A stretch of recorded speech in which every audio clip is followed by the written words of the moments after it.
This program has been paid for by the sponsor and does not reflect the views of PCN.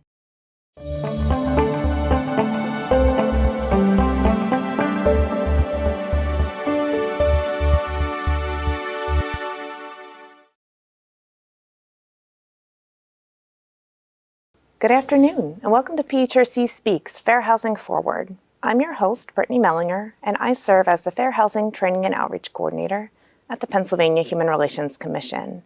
In this show, we explore all things housing with the experts, advocates, and community leaders who are working to expand access to housing. Today, we'll be discussing housing challenges for individuals returning home after incarceration. It's my pleasure to welcome to the show Kurt Danyish. Kurt is the founder and executive director of Tomorrow's Neighbors, a nonprofit organization in Cumberland County. He is also the director of the Cumberland House, a 13-bed reentry housing solution in Carlisle, Pennsylvania. Prior to this role, Kurt served 24 years in the Pennsylvania Department of Corrections for a crime that he committed in 1996 at the age of 18. Welcome to the show, Kurt, and thanks for joining us. No problem. Thank you for having me. So we all have a story about how we got to our current work. Could you share a little bit of your journey with our viewers today? Sure. So as you said, I went to prison when I was 18. In 1996, I committed a very serious crime, a crime for which I deserved to go to prison for. When I first entered the system, I was kind of lost, young man, didn't know, where my life would turn out. And ironically, it was really the lifer population. So in Pennsylvania, we have about 5,000 men, women, and previously children serving life without parole. These individuals will never be released from prison. They have no real motivation to do well, but they're the lifeblood of the prison system. And so when I felt like my life was over, they were the first ones to say, no, it's not. Like, you're going to go home one day. Their lives are over. And they invested in me. And one of the greatest advice they gave me was to go in the education building and sit down and get an education. And I did that. And one of the education pieces I obtained was peer support certification. So the Department of Corrections has what I consider a phenomenal program. They train inmates to be peer support specialists. So they give mental and emotional support to their peers. The program gave me purpose, gave me a reason to wake up every day. It enabled staff, my peers, and myself to see myself differently. Shortly after that, they brought the Pell Grant Second Chance program back. So in the 90s, they took most of the educational opportunities away from prison. We've slowly brought them back. And so I was able to earn a business degree. Part of the business degree required me to come up with a business plan. Having been in prison for about 20 years at that point, I didn't really know what to do. But I had a really good professor who said, a good business solves a problem. So he said, can you think of a problem? And I said, sure, reentry. And he said, well, just design the best business model you could think of for a reentry organization. So I took it serious, and I started sitting down with a lot of the prisoners that had come back to prison for parole violations. And I asked them, why are they back? And almost every single time it came down to two reasons. They felt overwhelmed or they felt alone. So I designed Tomorrow's Neighbors to kind of address both those issues. I think Tomorrow's Neighbors definitely helps those coming home after me. I think it creates safer communities. But more than that, I think it also can make amends for my offense. I went to prison for a serious offense. I deserve to be there. But I look at Tomorrow's Neighbors with every successful reentrant that we keep out of prison is one less victim of crime. So even if you don't support reentrants because you're not empathetic or sympathetic to them, please understand that, if you keep someone out and you take them out of this cycle of crime and recidivism, you're preventing victims of crime. Yeah, that's a powerful story. And it sounds like you were able to get great support with the lifers and the professor. And it's incredible how you found your way to Tomorrow's Neighbors. Could you tell us a little bit more about the work of Tomorrow's Neighbors and what that is? Sure. So we're a nonprofit reentry organization. Our mission is to empower returning citizens to become responsible community members. And our goal is to significantly reduce the crime and recidivism rates in Pennsylvania. As you said, we operate the Cumberland House, which is a 13-bed reentry housing solution. We're a little unique in that we're entirely peer-driven. Everyone that works for us has previously been incarcerated or in some way been touched by the criminal justice system. It's understood when you come in, we're going to mentor you, but eventually you're going to be called on to mentor someone coming home behind you. Because I find, in reentry, when you have your hand out and you need services, you feel less than. But when you're able to kind of give back in, you feel more than. We're a lot more support than structure. So we don't have necessarily rules. We have an expectations of a good neighbor manual. We find that, jails sometimes create good inmates, not good citizens. So we really want to help, people coming home to become good citizens. It's their house. The rules they have to follow, parole puts plenty of rules on them, so we strongly encourage them to follow those rules. But we can mainly connect people with resources. So we require everyone to do community service, but I say require. The guys love doing community service. Most guys returning home, generally remorseful for the actions that, led them to prison. They want to recontribute to their community and they want to be reintegrated. We also help people get identification. Transportation's a huge issue. We have an e-bike program we started last year, so we have a fleet of 15 e-bikes to help people get to work. The Rotary Club recently did a fund drive for us, so we're trying to get a van. We're looking to find an affordable van to help people get to work, help them get to other important appointments, because we forget, people just don't go to work. They also have doctor appointments. They have mental health appointments. And we connect them with those mental health services, recovery services, and employment. And we've had great success with employment. We've had house guests that became tax preparers.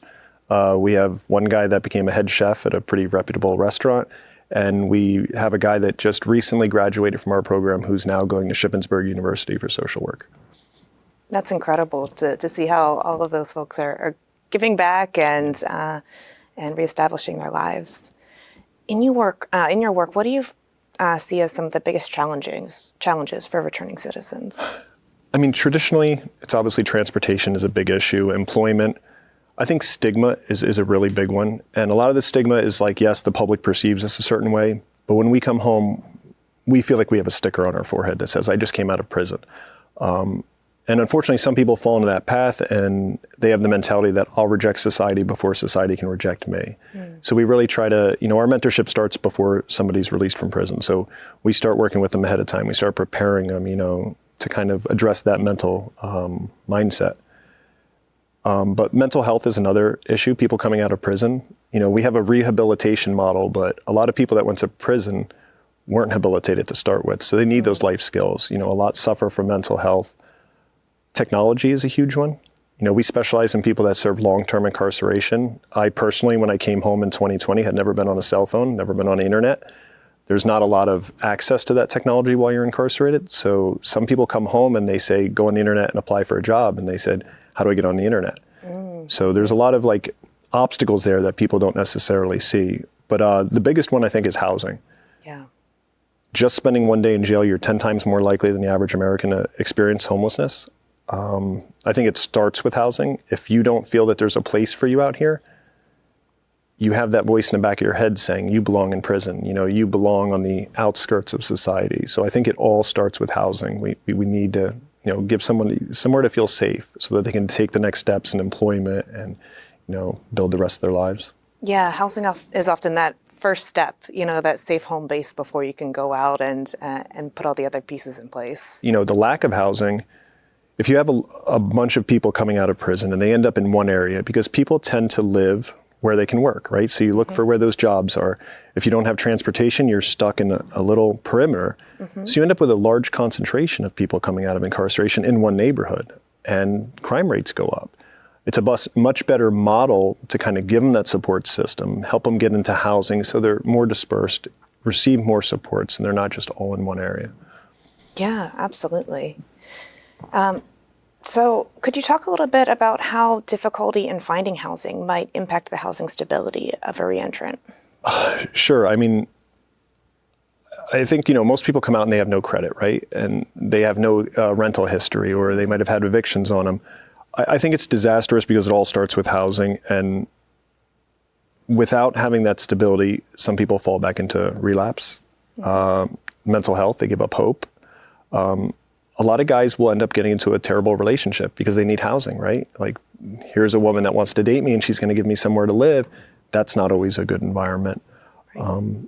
And I'll say one thing, nobody wants to go back to prison. I've never met one person that on their last day in prison said, I can't wait to come back here. But they know that's an option. And it's a powerful option if you come out here and you're not accepted into this community and it seems like no matter what you do, you're not going to get ahead. People will go back to what they know, and they don't want to do that, but they will. So I think, again, we really need to kind of focus on helping them find a place, and holding them accountable, right? we're not talking about giving housing. We're talking about giving someone an opportunity to pay rent and to do what the average person does to maintain that housing. Gotcha. What programs and supports have you found to be really helpful as you're supporting reentrants in their housing and other areas of their lives? First and foremost is education. Education is the only thing we know statistically reduces recidivism. We know that the average person coming home, 68 to 75% are going to go back to prison within 3 years. If they participate in just some high school, that recidivism rate drops to 55%. If you add vocational training, it drops to 30%. If you get an associate's degree, you're at 14%. If you're at a bachelor's degree, you're down to 6%. And if you get a master's degree, 0% chance of going back to prison. So we know it works, right? Now the hard sell is getting it in there, right? And convincing the public that it's not being soft on crime to give an education to a criminal, right? But we spend $60,000 a year to keep someone in prison.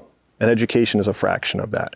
So if we're willing to, have that investment up front and give them that education, we're going to save it on the tail end. We're going to create safer communities. We're going to give people hope. We're going to reunify families, because when we think of people incarcerated, we think of the offender, right? We don't think about the child and the spouse that is also part of that family. And incarceration breaks up those families, and we need to at least create an opportunity for those families to kind of come back together. Yeah, absolutely. But additionally, I would say peer reentry support. I think we need peer reentry support. In any field, when you need advice from somebody, you're going to gravitate to people that can share your lived experience. You're going to take their advice more. And like I said, when I was incarcerated, all I saw was parole violators. We need to see success. We need to know it's possible, because if you're only seeing failures, you're going to go, we are all failures, and this is what we're destined to do. So I think when you bring those success stories, and the Department of Corrections does a great job of letting us go back in, telling people that we are out here succeeding, we're doing well, that there's communities that will accept us if we're doing the right thing, right? And what we need to do inside to prepare to be out here, which would include education and gaining those skills that are going to enable you to maintain the life you want out here. Yeah, I imagine that hope is really crucial to be able to see your life outside of prison and see your future. So you talked a little bit about success. How do you look at success with your program? It's tough, right? We had a committee where we were trying to define what successful reentry means. And at the end of the day, it's different for everybody. Traditionally, we measure recidivism. Do they go back to prison or not? I personally don't think that's a great test, because I know plenty of successes that unfortunately end up back in prison, and plenty of quote unquote failures that stay out here. So I don't think that's the greatest measure. Of course, it's something we want to factor in. We want you to stay out of incarceration. But I look to things like self-sufficiency, their connection to their community. Do they have a purpose when they wake up? Have they healed, right? People don't go to prison because they were healthy. Most of us coming into incarceration had experienced tremendous trauma in our lives. So we need to address that. But I think more than anything is hope. And when you see somebody that first comes out of prison, you don't see hope. That's not the first emotion. It should be, right? We should have them to have hope, so they're going to act upon that and say, I can build a life, and these are the steps to get there, and I'm going to do it. So I think success is very individual, but we have to reevaluate what success really means. And it's the same as if you have a child and you want your child to succeed. We want the same thing in reentry. Yeah, absolutely. So I know programs like yours need funding in order to keep the doors open and keep providing services. Can you talk a little bit about how you're funded and what kind of funding is available for programs like yours to help your participants continue to have this success? Sure. So the answer is there's not a lot of funding coming to organizations like ours, but I will say that Cumberland County has been tremendously supportive of the Cumberland House. It wouldn't exist if it weren't for Cumberland County. So, but the complication is most reentry houses contract with the Department of Corrections in order to receive funding. But if you do that, there's certain parameters you have to meet. You have to have a parole officer on duty all the time. You have to have a glass bubble. You have to have metal detectors on the door. You have to remove doors to the bedrooms and the bathrooms, all of which would ruin our model, right? Like we want these people to feel like it's their home. We want them to have that pride. So you're kind of forced to accept funding and change your model, or stay with your model and look for funding elsewhere. And we've chosen to look for it elsewhere. And that's not to say that the Department of Corrections is in any way wrong. There's purposes of why they have those requirements. But at the end of the day, there's a lot of money going into reentry. I would argue it's not always going in the right places. You have grassroots organizations, which we consider ourselves. We're integrated into our community. We can reach the population we serve. We have the trust of our community. And then you have artificial turf organizations, as I call them. And these are large organizations that have a lot of grant writers. They tend to be very proactive with the grants, end up getting all the grants, but they don't have the connection, they don't have the impact in the community like we do. In 2 years, we've saved the Commonwealth almost $1 million in avoidable incarceration costs, right? So that's a good track record. We're not asking for that much money. We're asking for a fraction so that we can keep our doors open. The Partnership for Better Health in Cumberland County has been tremendously supportive of us. We're so grateful for that. But most of our funding comes from independent donors. The religious community has been phenomenal. Churches have done entire fundraisers and donated to us. And I like that. I like that the community is supporting us, right? Because that's impactful to the men that we serve to know this isn't tomorrow's neighbors or Kurt Danyish putting this on. This is the community supporting you. Yeah. Can you talk a little bit about how you went about establishing that trust in the community, how you began that relationship? Sure. Well, first of all, we didn't just open our doors and say we're here, right? We included everybody from law enforcement, probation, parole, the Reentry Coalition in Cumberland County, the county commissioners, just community members, and told them what we wanted to do, and more importantly, why we wanted to do it. We held a reentry roundtable in town so people understood the plight of reentrants, right? Like what barriers they face, the same stuff we're talking about today. And as a result of that, most people in the community said, how can we support this? And that included law enforcement. Carlisle just recently hired 8 new police officers, and we invited them to our house. We wanted them to meet our men, and we wanted our men to meet them. I personally believe there's too much of a divide between law enforcement and the communities in general, let alone our community. And we think we really have to bridge that gap because it breaks my heart to know that there's young people that could be getting abused at home and they're more scared to call the police than they are of their abuser. And that's a sad situation. But so we really kind of built that community around the house, and now we do community service. We're supporting an Easter egg hunt behind our house coming up. Last year, one of our guys dressed up like the Easter Bunny at the Easter egg hunt. He was 6'4" and had dreadlocks down to his waist. He was not the prettiest Easter Bunny, but he was a good Easter Bunny. But yeah, I mean, just remembering that we broke the law. We deserve to be separated from society for a time. When we come home, we don't say we're even with the house. We say, we're here to prove ourselves worthy of being here. So we're very accountable in that. I wouldn't say that our guys are guests in their community. I think they're members of their community, but they understand that comes with responsibility. Mm-hmm. Could you talk a little bit about the role that local governments play in fostering housing opportunities? What does that look like? It's tremendous, right? I mean, I think the tone gets set by government. And the community is looking toward government going, is this a good idea? Is this something we should support? Mm-hmm. And I think government sees the bigger picture. They understand that strong reentry saves money on incarceration, right? Strong reentry can go further and be a preventive. We can reach the young people and stop them from going in incarceration to start with. But local government can set incentives for landlords and employers to grant second chances, to encourage them to. They can add reentry on the line of a budget, right? We can actually make sure that there's money going into this because we're saving more money in the long run. And small things like April is reentry month. We had the Cumberland County actually recognize it and issue a proclamation recognizing it as reentry month. So that raises public awareness. So I think government plays a huge role, and having their support is tremendous for us and organizations like us. Yeah, you had worked with your local government to get a zoning variance in order to have your house. Could you talk a little bit about what that process looked like for you? Sure. So it's actually more complicated than you think, opening a house and having people live in it. And there was an issue that we didn't understand all of the zoning, and it came to an issue that we had to ask for a variance because we have more than 4 family members living in a house. Right. And again, we went to the Carlisle Borough. We explained it. There was a public hearing. There was a neighborhood association that came out. We answered all their questions. And at the end of the day, everyone agreed it was a positive thing, and they gave us the variance. So having that cooperation was crucial because without it, we wouldn't be open and we wouldn't be saving money from incarceration costs. So, yeah, absolutely. A minute ago, you had mentioned engaging with landlords along with the local governments, Can you talk a little bit about what landlord engagement has looked like for your program? Sure. So we find that there's a stigma, right? Landlords go, why would I rent to a reentrant, right? Like they're going to be terrible tenants. So sometimes we're kind of dispelling those myths. And in reality, reentrants are great tenants. And I'm going to tell you why, because people always go, how would they be great tenants? First of all, they're on parole. Parole sets certain parameters. You can't drink, You can't use drugs. You have to work. You have to keep your house clean, right? So most landlords struggle with those issues with regular tenants. And if they don't adhere to those rules, then they have to evict them. Well, the reentrant's not going to have to be evicted because he's going to violate his parole and he's going to go back to incarceration if he breaks those rules. But my experience shows most don't. They're very appreciative and grateful for an opportunity. They make great tenants in that they're very independent. If the batteries in the smoke detector go bad, they're going to replace them. They're not going to call you and say, get over here and, do this. Very clean. You live in a parking lot size room with another man and a toilet in the room. You tend to be very clean, and you bring those tendencies home. When I go over to some of the guys that graduate from our program's house, it's way cleaner than mine. I'm embarrassed to see it. So our experience goes, we will actually meet with landlords as a group or individually, tell them why they should rent.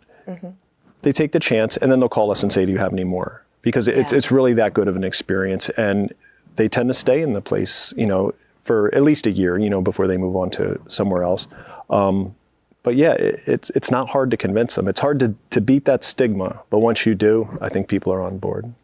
Yeah. What do you find is really key to beating that stigma? Like, what do you find the most convincing? Is it the facts and figures? Is it the stories? Is like what?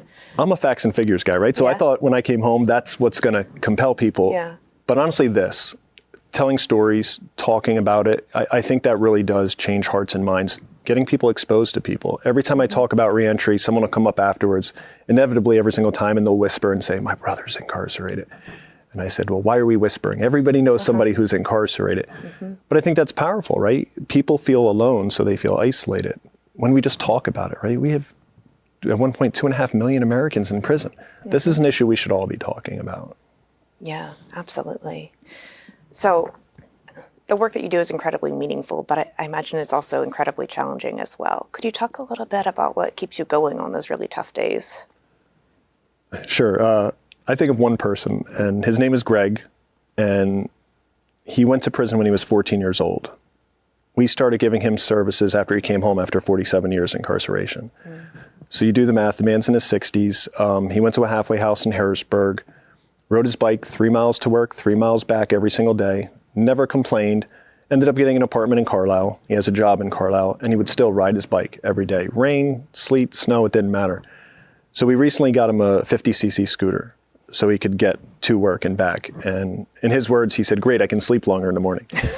But I see him around town all the time smiling. I mean, this is, he's just got such a grateful heart for the life he has. So when I start struggling and I feel like my day is bad, I'll think of Greg and I'll say, what right do I have to be miserable today? If he can do it and he can have a smile on his face, you know what I mean? That keeps me going. And him and all the men we serve, I mean, they prove this model works. That, they're proving it. We're not doing this. And I think it shows if you give people just a little bit of support and encouragement, they will either live up or down to your expectations. So if you set your expectations high, they'll live up to them. If you set them too low, they'll live down to them. So. Well, it sounds like you've got some incredibly high expectations, but some incredibly meaningful success as well. So I'm really thankful, Kurt, for you joining me here today on the show to talk about your work and for taking the time for this discussion today. Awesome. Thank you so much for this opportunity. Absolutely. I'd also like to thank our viewers for spending their afternoon learning with us. If you believe that you've experienced housing discrimination or would like to learn more about the housing protections in Pennsylvania, give us a call at PHRC's Fair Housing Line, which is 855-866-5718. You can also find us at our website on the screen, which is www.pa.gov/en/agencies/PHRC. You can also keep up with our work on Facebook, Instagram, X, YouTube, and LinkedIn. And remember, our communities are stronger when everybody has a place to call home. We'll see you next time. This program has been paid for by the sponsor and does not reflect the views of PCN.